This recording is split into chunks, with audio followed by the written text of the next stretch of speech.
Salut les copains, alors là on est le 3 octobre 2019, lundi 30 septembre, j'ai annoncé sur Facebook que j'allais faire mon premier séminaire.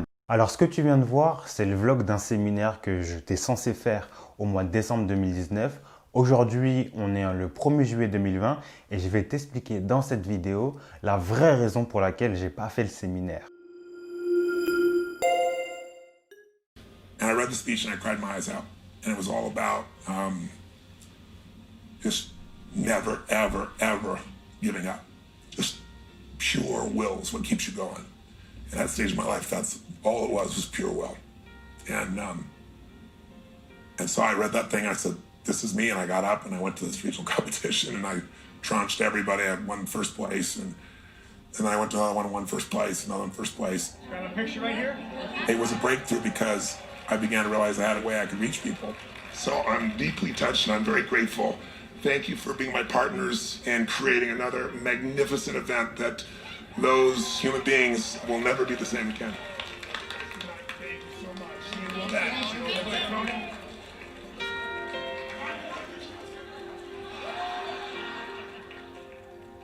Why is it still an emotional experience for you to even tell that story? Because I see that as a moment of grace. That man, in my life. Là, la vidéo que tu viens de voir, c'est un extrait de Tony Robbins, du documentaire qui est sur Netflix qui s'appelle I'm Not Your Guru. I'm Not Your Guru. Donc en gros, ça veut dire je ne suis pas votre gourou. Et ça raconte un peu c'est les coulisses d'un de ces séminaires qui se passe en Californie. Et pourquoi en fait je voulais te faire partager cet extrait parce que dans cet extrait, il parle de volonté, il parle de persévérance. Et moi, c'est quelque chose qui, pour moi, est très important, la persévérance, la volonté. Et juste pour t'expliquer un peu qui est Tony Robbins, c'est un speaker, un coach en PNL. C'est un Américain, il a à peu près 60 ans. Il a commencé à l'âge de 17 ans. Moi, j'ai vu des vidéos où des vidéos de lui, il était sur scène en 1979.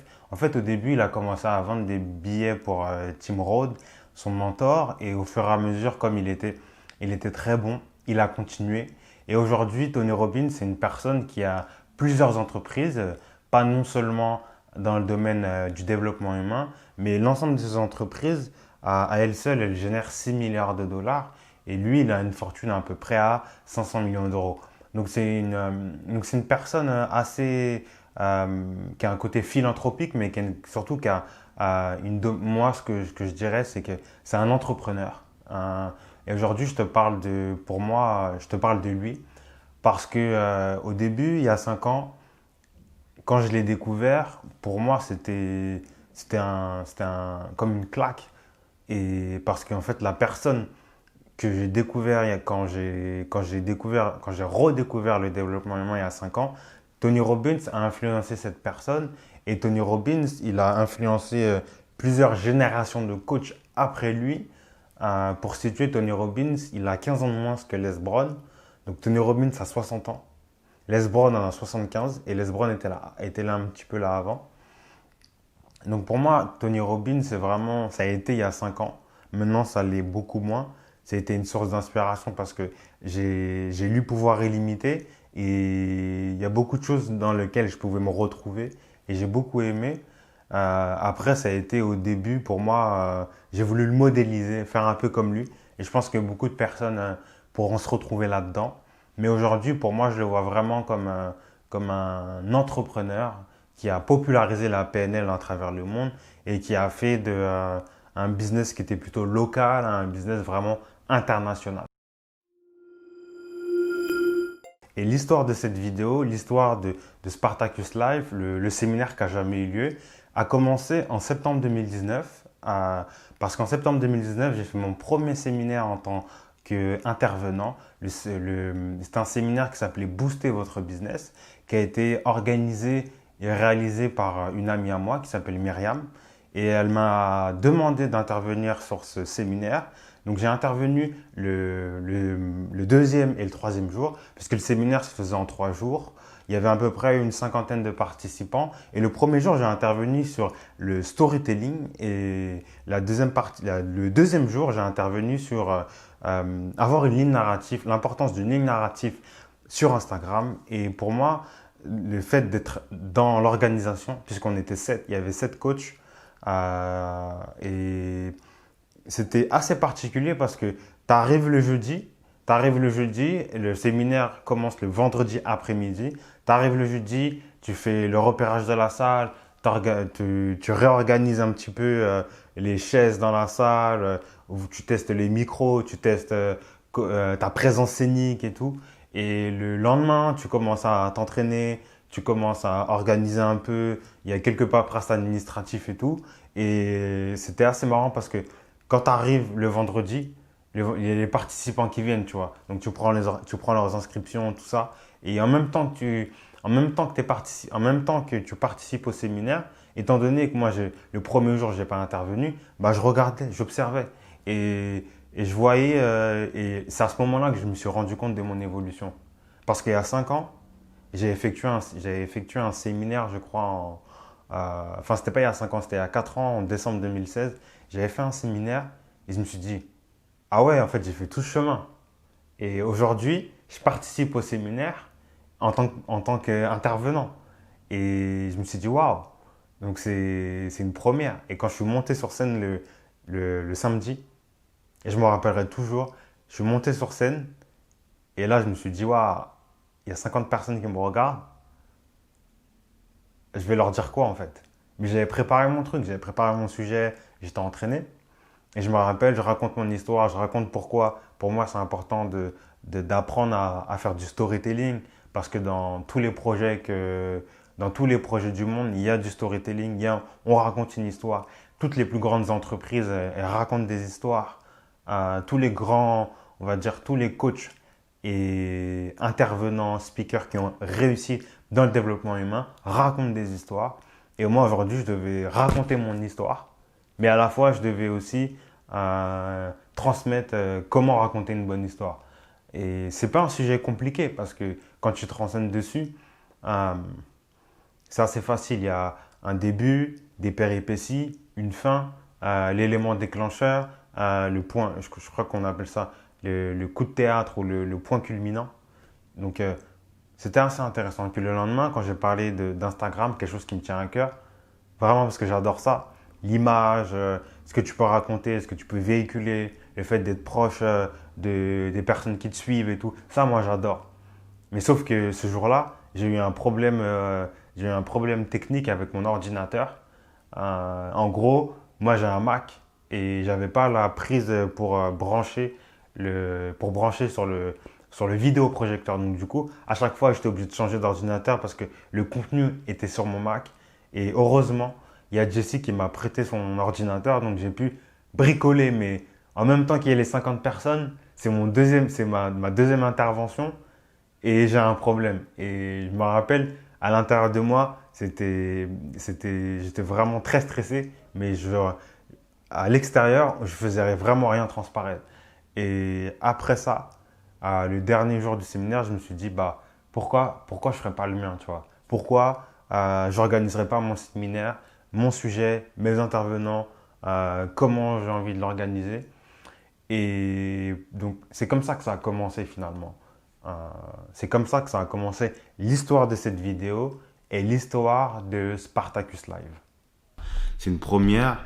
Alors, j'ai dit que j'allais faire un séminaire. J'ai pas de salle.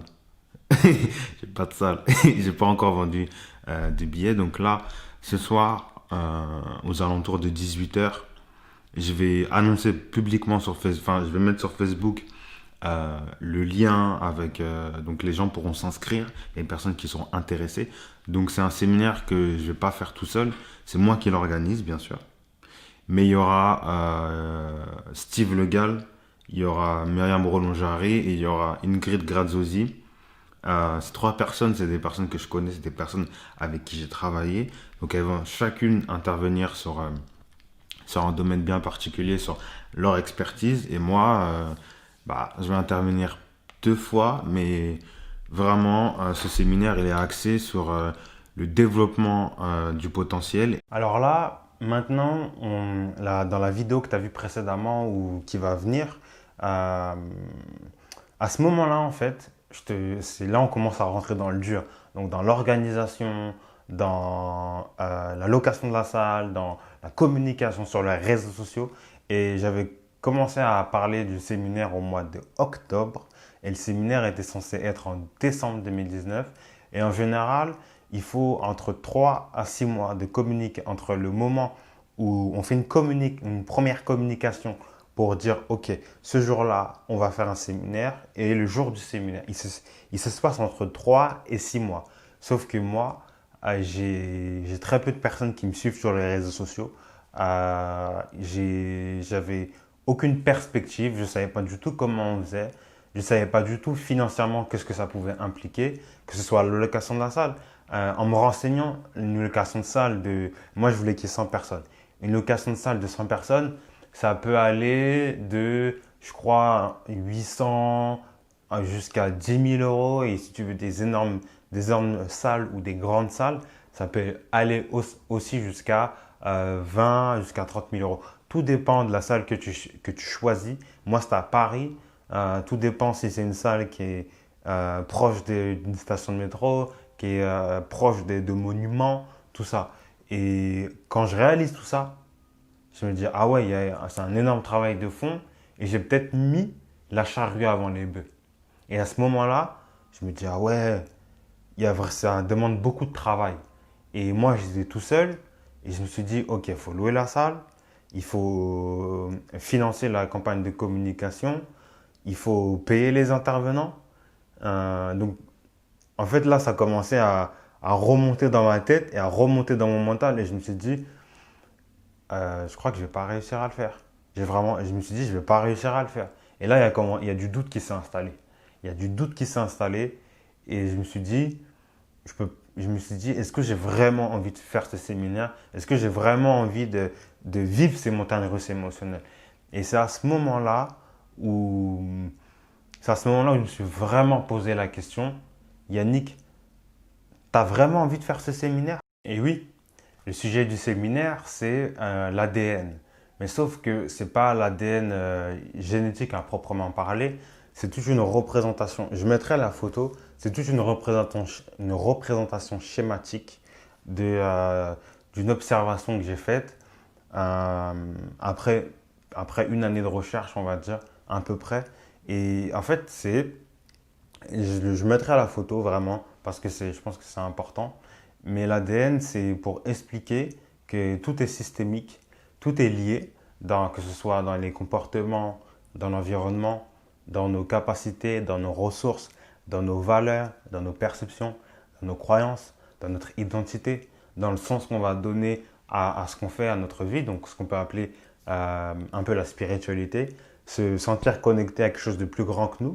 Et moi, en regardant un certain schéma que j'avais dans mes livres, dans mes documents, je me suis rendu compte que quand tu prends la pyramide des Gill et que que tu la renverses, donc ça fait un losange, et que tu traces des traits, tu traces un trait au milieu et que tu fais des losanges dans les losanges, tu obtiens une hélice ADN. Et l'hélice ADN, c'est quelque chose d'assez particulier puisque ça concerne l'ADN, ça concerne notre information génétique dans un truc qui est vraiment petit, qui se mesure je crois, en micron, quelque chose comme ça. Donc, c'est un millième de nanomètre, quelque chose comme ça. Donc, pour moi, quand j'ai découvert ça, j'ai trouvé ça intéressant. Déjà, la représentation schématique était jolie, puisque c'est un losange avec au milieu une hélice qui monte, et ça fait penser un petit peu à la Kundalini, ce serpent en fait qui monte. Et en fait, au bas du losange, je me suis dit, bah, en fait, comme dans une information, par exemple, on va prendre un comportement qu'on a eu et on va essayer de trouver la source originelle. Et pour moi, c'est l'évolution. Moi, dans tout ce que je fais, dans tout ce que je dis, dans tout ce que je pense. Pour moi, à l'origine, c'est l'évolution. Après, d'autres personnes, je pense que c'est différent. Mais je suis parti de cette théorie, si tu veux. Et pour moi, je me suis dit, bah, en fait, c'est ma raison d'être et que je retrouve partout. Donc, c'est pour ça que j'ai fait le lien, la métaphore avec l'ADN, avec la génétique. Donc, pour moi, j'avais envie de présenter ça dans un séminaire parce que toute cette explication, pour bien la détailler, je pense qu'il fallait au moins 2 jours, vraiment rentrer dans le détail, de faire des exercices, de passer des vidéos. Enfin, j'avais pas, à ce moment-là, je m'étais pas imaginé le séminaire comme un participant. Je me suis plus dit, je l'avais imaginé de façon théorique. Voilà, ça va être ça le sujet. Il y aura 3 intervenants. Et voilà, donc c'était ça le sujet. Parce que j'en avais pas parlé. Et pour moi, c'était important que tu le saches, quel sujet j'allais parler dans le séminaire, qui n'a jamais eu lieu. Donc voilà. Et puis, les jours passent. Les jours passent. Une semaine après. Alors là, je suis dans un cocooning au bureau. J'attends un client. Là, ça va être sa première séance. On va travailler vraiment sur ses objectifs et en même temps, on est, on est le 5 octobre. Donc, c'est 2 jours, non, quasiment une semaine après que j'ai annoncé le séminaire Spartacus. Donc, je suis tellement excité, tellement excité. Donc voilà, voilà, comme j'ai dit, je vais vous emmener avec moi. On va vivre ça ensemble parce que il se passe quelque chose. Donc voilà. Allez les copains, on se voit tout à l'heure. Comme tu as pu le voir, j'étais excité. J'étais super content de me dire, OK, on va faire le séminaire, on va organiser, on va trouver une salle, on va en parler sur les réseaux sociaux. J'avais des retours, les gens m'envoyaient des DM sur Instagram, j'étais content, j'étais excité, tu vois. Mais ça n'a rien à voir avec l'inspiration que j'ai maintenant à faire cette vidéo, à partager pourquoi finalement j'ai pas fait cette vidéo. Je te l'expliquerai un peu plus, mais pour moi, de ne pas l'avoir fait, ça a changé mon paradigme. À partir de décembre, j'ai eu une prise de conscience qui m'a dit non, je peux pas faire ce séminaire, je peux pas le faire maintenant, j'ai pas envie de le faire maintenant et j'ai surtout pas envie de le faire d'un format qui me correspond pas. Parce que ce que je t'ai pas dit, c'est que des séminaires, mais moi la dernière fois que j'ai fait un séminaire, c'était en tant qu'intervenant, mais en tant que participant. Ça remonte au décembre 2016, donc c'était 3 ans avant.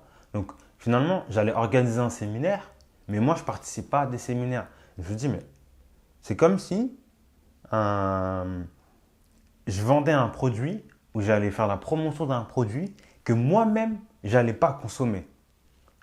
Et je me suis dit, mais c'est incohérent de faire ça, tu vois. Et je me suis dit, mais en fait, finalement, je n'ai pas vraiment envie de le faire.